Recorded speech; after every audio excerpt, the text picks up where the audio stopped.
Hello, everyone, and welcome to another episode of the ICAST. I'm Michael Doise, and I'm here again this week with Marty Sobo. Hi, Marty. Hey, how's it going? And Alicia Geary. Hi, Alicia. Hello, hello. All right, so we're back for episode 4. So this, we can prove that this is a consistent thing now, at least for the second episode of the reboot. Yeah, so we're two. Here we go. Yep, 2 of 2. Yep, and it won't be a few years between, after this episode. I guess we did 2 episodes originally, so this will be the test of time if we can do next week's. There you go. Exactly. So we're back for another episode. Very excited about that. And we've been playing with some new tech for a while now. So I have some experiences I'll talk about with my new phone. But, I didn't want to talk about this last week because I like for there to be a resolution to this kind of stuff, because this is an Apple show to talk positively about Apple stuff, right? And I don't like to give too bad press if it's not deserved. And that's the iPhone overheating issues. Now, this is on the 15 and 15 Pro and 15 Pro Max models. I think specifically the Pro, which everybody's buying the Pro. And people were worried there would be a recall. They were worried that there would, be bad phones. But it appears that things have worked their way out. And Apple was even claiming Instagram and certain apps were having problems. Wireless charging was having problems. Restoring from a backup was having problems with heating issues. Apple has released a software update of 17.0.3 that supposedly fixes the overheating issues. And I felt like that was really quick for them to do that, but I'm glad they did.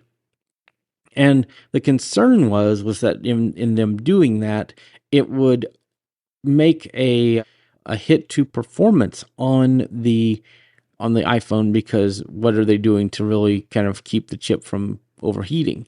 But benchmarks have shown with Geekbench and others that there is no degradation of quality in the performance of the processor.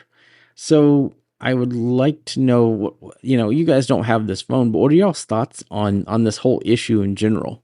Well, I would say, it's always interesting when they do all this testing prior, and then, of course, once things get out in the wild, all of these issues come up when you start having mass people test. But sometimes there are things that are easily fixable and sometimes they're not. It's good when they are easily fixable, especially in this particular situation. Everyone's thinking, like you were saying, Michael, where, oh my gosh, or is there going to be a recall, or are we going to have to send our phone back and get a different phone, on and on, So we got lucky in this particular situation because it's going to be a software update, which actually came out today, I believe. And hopefully that will resolve people's problems, but we'll see as the update gets out if it actually does. I'm sure we're going to hear from people whether it either resolved the issue or didn't. So if it does, then that's great, easy fix, and you move on with it. So, Alicia, what are your thoughts? Did this kind of worry you? Because I know you're planning to get a new iPhone. So was this kind of troubling for you, kind of knowing that? It worried me a little bit, but I think it was kind of one of those situations where it was a software issue. It was such a minor issue that I didn't really think it was going to warrant a recall. I think Apple did right by trying to get on the reports that they were hearing and actually try to test a solution. I'm glad it was just software. Totally. And, really and truthfully, time will tell, right? Time will tell to determine if this is a software issue or if it is more serious than what they thought it was. So we'll keep an eye out for that. So I've had my iPhone 15 Pro Max for about 2 weeks now, 2 or 3 weeks, I guess. 22nd, I think, was when I got it. And it's been a wonderful phone. And I just wanted to talk about this phone for a minute because I've had it for 2 weeks. And I have never had it even heat up beyond a point where I felt uncomfortable. And I've used Instagram, I've used all these other apps. I've set my phone up as new, and I haven't wirelessly charged it. I've just used a USB-C cable. But it's been just a dream of a phone. It just works great. And I feel like the speaker quality is a little bit better on this phone. It has more depth to the sound, in my opinion. Of course, that's my opinion. I believe audio is kind of subjective, but I feel like it does sound better than my 14 Pro Max did. I've been running pretty much every app on it that I can. And the one thing that I will say, and I'm kind of hoping that they do address this in some form, is I do feel like the battery drains pretty quickly for my use case. And I'm just kind of hoping that that gets worked on. And now that it's up to the 17.0.3 and they've made some efficiency changes, maybe that's something that they've been able to fix. So I don't know. And I think it's pretty exciting that we have, these new phones and USB-C. Google released their new phones today. The Pixel 8 and the Pixel 8 Pro. I'll just briefly talk about that here. With all these new software features, all these new things that they can do. And it's great. I think they're neat phones. I think my next Android phone will be a Pixel 8 with 7 years of software updates. That's ridiculous. But hey, Yeah, go for it if you can do it for 7 years. exactly. It's there if you want it, if you need it. But it definitely will outlast the phone. I think 7 years will outlast the phone for sure. Yep. Unless you keep getting it repaired, And one thing that's cool, I will give them props for. They're partnering with iFixit to keep these phones repaired. So I think that's a great feature for that. That is awesome. Yeah, that is really good, actually. Mm-hmm. Right to repair and all that is a really good thing. Props to Google for that. And Apple has even done more towards that on these new phones where the back glass is easily replaceable. And I can actually feel a rim around the back glass where they can easily get in and replace that piece of glass. So that's exciting too, in my opinion. But it's nice. Like I said, we were talking about the Google phones, and I think these are going to be great Pixels. In fact, I think from what I could tell, this is almost Pixel 3 quality, and those were some of the best Pixel phones. But I will always say my iPhone is my home. Like, I like to play with Android. I like to play with Google just because it's something different. It's customizable and all that kind of stuff. But I feel at home on an iPhone. That's me personally. Others may prefer Android and those kind of things. But I've had an iPhone since 2007. I've had the original iPhone. And I loved it. Absolutely loved it. And I've just never looked back. Even with the options of Android there, I've played with them, I've looked at them, I've had them. But the iPhone just does what it needs to do. And it's done it well all these times. There were a few times where they broke magnification, like with Zoom, to enlarge things on the screen. And I have been very upset about that. But I still worked through it. We reported stuff, we got things fixed, and that's been great. Although there are some times where it still breaks, and I think the problem came in when they added the 120 hertz refresh rate. They had to actually slow down the scroll for Zoom. So sometimes that gets turned off. So when you were talking about your new 15 Pro Max and you were saying that the battery burns a little bit quicker than your use case, what are you getting at your battery? Like, is it fully charged up to 100% in the morning? And what is it when you are going to bed at night?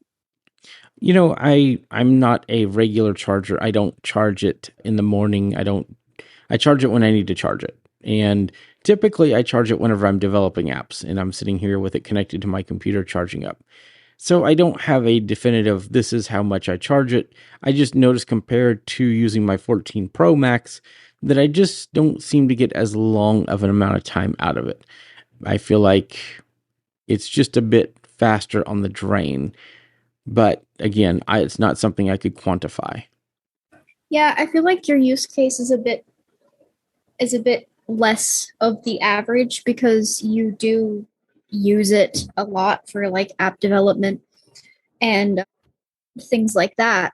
But also, I think it's really interesting to maybe try and find out like what it is lasting people on a regular charge. And, the 100% in the morning, and when you go to bed at night, like, what is it? Exactly. And one thing with this phone too, the weather's changing, and so this weekend is going to be fantastic photo taking weather and probably video taking weather. So I'm going to be going out to do some video taking and those kind of things out while I'm outside and all of that kind of stuff. So I'll be very excited to see how well it does with that. The camera though is great. I do love. That'd be interesting. I might change my action button to do the focus thing so that if I go out of my house, it goes to a camera instead of the magnifier, but I don't know. I wish I could do multiple actions with that action button. I hope Apple gets on that. I think that would be a really cool idea. And I think Mhm. that's really going to be what pulls some Android users to the iPhone is that customizable action button, because like we do get stuff like that from Android. And also, don't forget, I'm pretty sure that you still have the back tap options for double and triple tap to do two different things on the back. So then you get the button plus two different options for double tap and triple tap on the back of the phone. I'll tell you with double tap, Yeah, I it opens up. continuously activate that all the time. I mean, you can activate that just by putting your phone down on a table. So triple tap may be more useful, but yeah, that's what I've noticed. If I recall, I think you can set sensitivity on that kind of stuff. You really can't, because it's using the accelerometer and the motion gyros and all that to detect that. It's not really a setting for that. Oh, I think that's a difference with Android, because for back tap on Android, there is some sort of sensitivity control, so you don't. And I mean, I might be mistaken on that, but it would take me a while to go through and look through the settings on my phone. But either way, like a lot of people reported, at least on the double tap, it activates a lot of the time when on false activations. So, but there are other ways, like just so many different options. So, and really one of those we're going to talk about in just a little bit. So,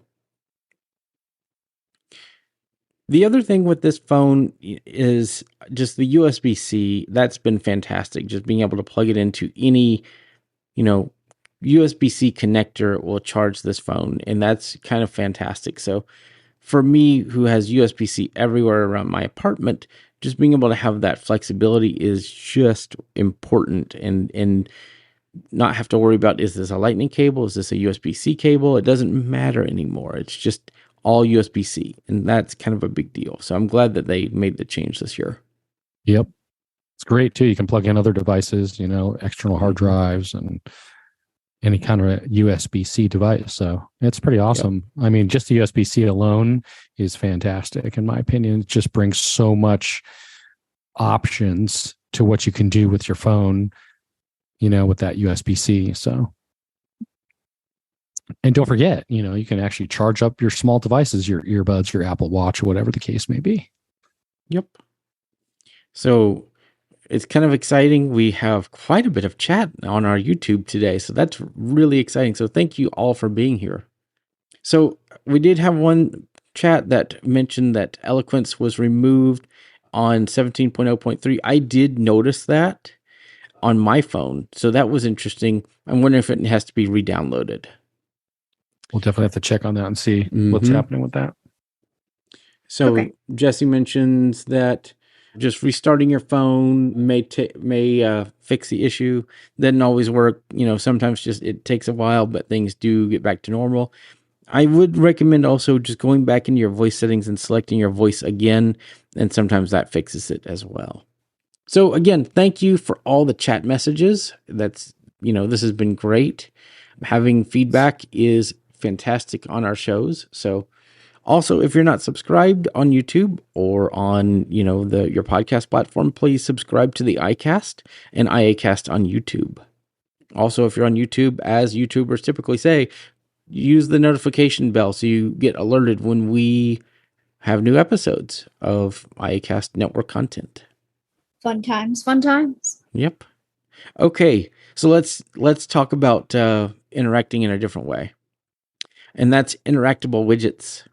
So most widgets, except for Apple's because they're Apple, in the past have been only glanceable widgets where you could look at them and see like your latest appointments or what's now playing or pictures and those kind of things.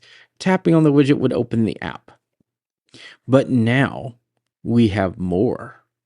We have the ability to interact with widgets. But I will say this, it's in a very limited way. So an example of an app where you can interact with widgets is the Waterminder app, and there are certain widgets in there, and you can hear about that on the other podcasts, which ones they are, that you can interact with the widgets on your home screen or your Today view or notification, or the, not notification area, the Today view or that first page. And what's neat about that is that it allows you to have widgets that you can interact with and do more with without having to go into an app. Is this exciting to either of you? I would say, I mean, if you're just going to do something that's quick, like check off something, I guess that's all right. You wouldn't have to own the app. You just kind of hit the widget, check it off, and go on. I guess that would be all right. But I mean, also at the same time, it's so limiting that you almost need to open the app, because if you have to do anything else, you have to open the app. So I kind of feel like they should just give it all to you so you can do anything within the widget if that's their point. Otherwise, I feel like they're only giving you like a little snippet of what could be, and then you got to wait another year for them to give you a little more and a little more, so they should just go in on the feature, go all in on the feature if that's, what they want you to have. I kind of feel like. Well, I guess what are you expecting it to have? Well, it depends on the widget, I guess. Also, if you're going to have a checkoff list for like to-dos or reminders or tasks, it doesn't really need to do much more than that. But it would be cool, for example, if you could check off 2 things and then add a couple of new things all like right from the same place. I think part of that is there's got to be a certain fine line between a widget and an app, because the app is going, like the entire app is going to do more than the widget, and that's just how it should be. But the widget, a widget is great for doing something really quickly, like on the fly, getting it done in seconds, and for those times you can't open the app. I don't think a widget is truly meant for doing everything outside of the app.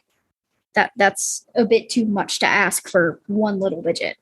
So I kind of see what you're talking about, but I think it's kind of up to developers whether they want their widget to do the entirety or just a few things quickly. I think it's also a matter of like the trying to cram all of these features and buttons into one tiny space can be difficult and cluttering, and it could turn into quite the mess. So I think it's also a matter of like managing your space and managing, the widget size and using that to the best of the ability. But let me tell you something. There is something about being able to see Google Calendar, see my Google Calendar pop up on my work mode, and just being able to go straight to an event from that widget. Man, just like click on a separate event, like not even go to the calendar app, just go straight to that one event. There's just something about that I absolutely love, and being able to check off reminders on the fly. Dude, yes. So yeah, that's I'm good use loving cases, I feel like. Yeah, I'm loving interactive widgets. So I want to talk about an app because I think Apple's apps like Reminders and others are now interactive on iOS and macOS, but there's another app. We talked about Waterminder, right? But there's another app called Widgetsmith. Have you guys heard of this? Yes, and this takes widgets to a next level. Yes. And I was listening to the Mac Stories podcast, and they were talking about this app.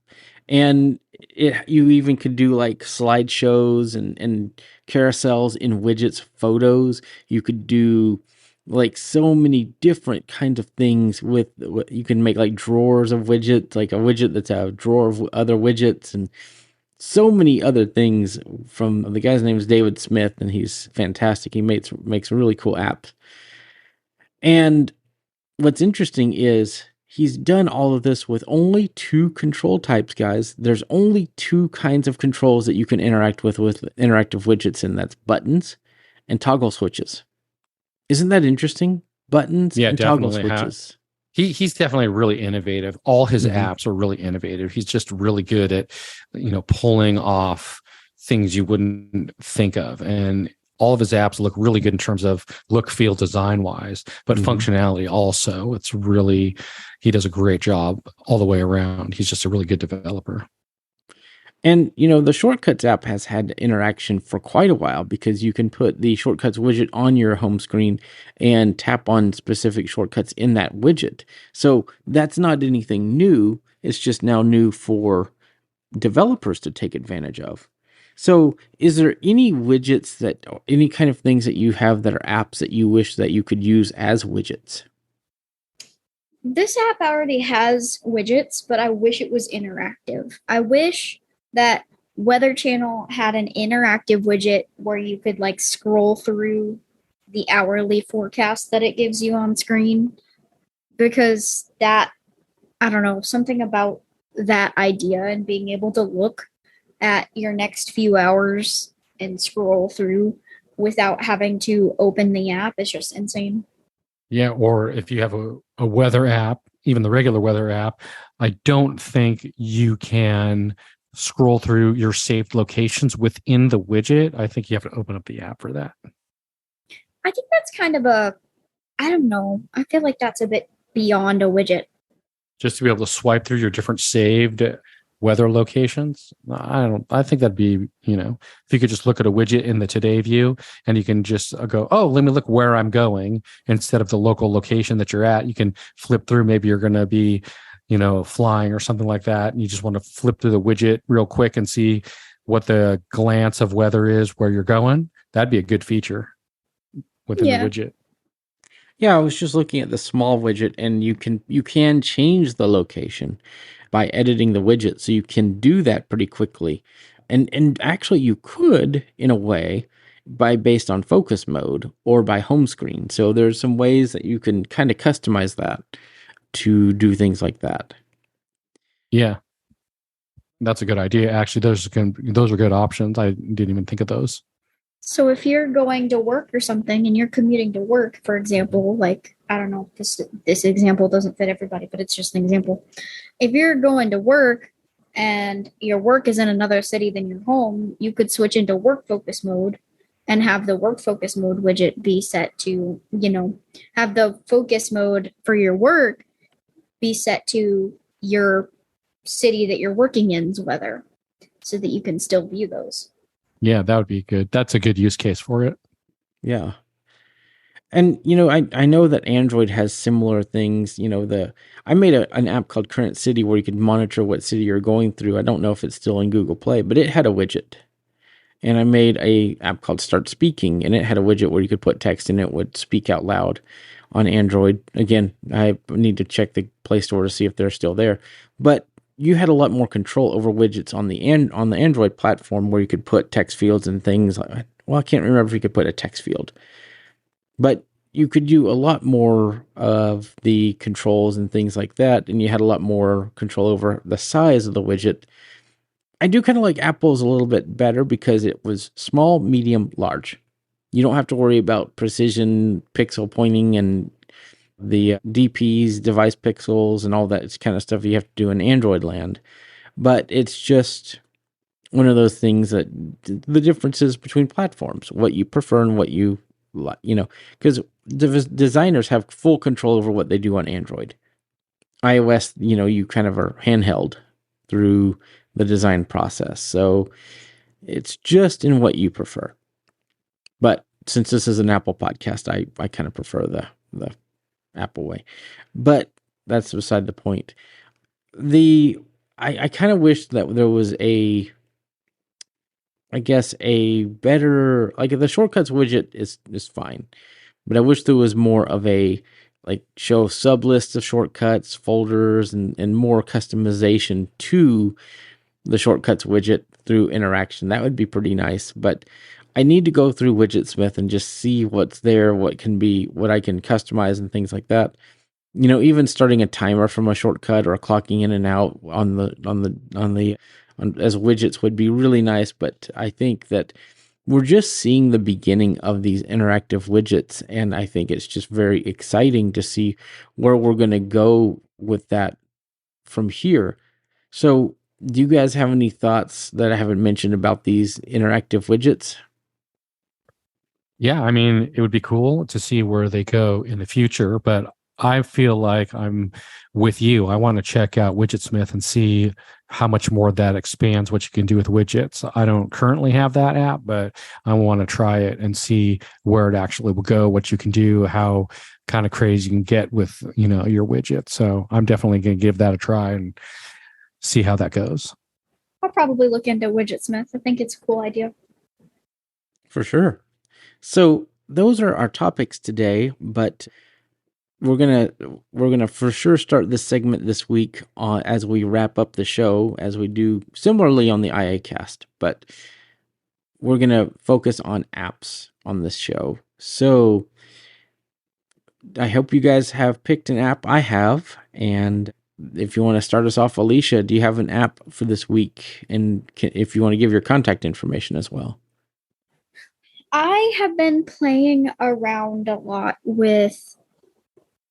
I've been trying to find a lot of apps that aren't really available in other places, or like, productivity type apps. I discovered one this week called. No, I haven't really played enough around with that one. I use a tool every day called Engross, Engross. I'm not sure if I talked about it here or not, but it is a Pomodoro stopwatch timer app with a calendar inside of it and a to-do list. So it's all of your productivity spaces in one. But what I like about it is that the timer can be used to track your progress on your work and, towards certain tasks, and you can label it and mark a certain task that you're working on within that timer. But what I like is there's a button in the middle. It says, hit me when you're distracted. And what it will do is it will keep track of how many times you get distracted.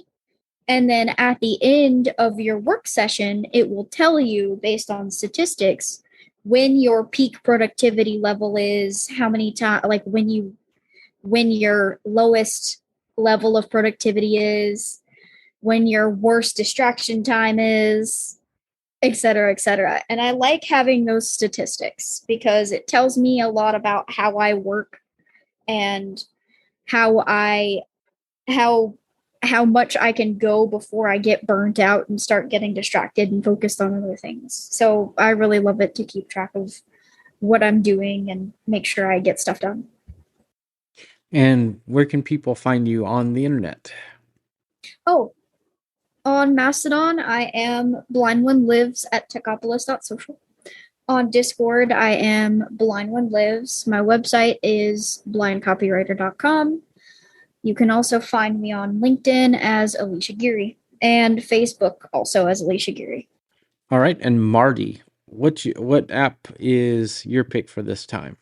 So mine's actually an oldie but a goodie, but it's really helps me on a day-to-day basis. But it's an app called Do, and it's DUE, and it is a task manager / to-do type of app. And it's just quick and dirty. Basically, you put your tasks in there and you pick the time if it's on that day, or you can pick a day if it's a different day and the time.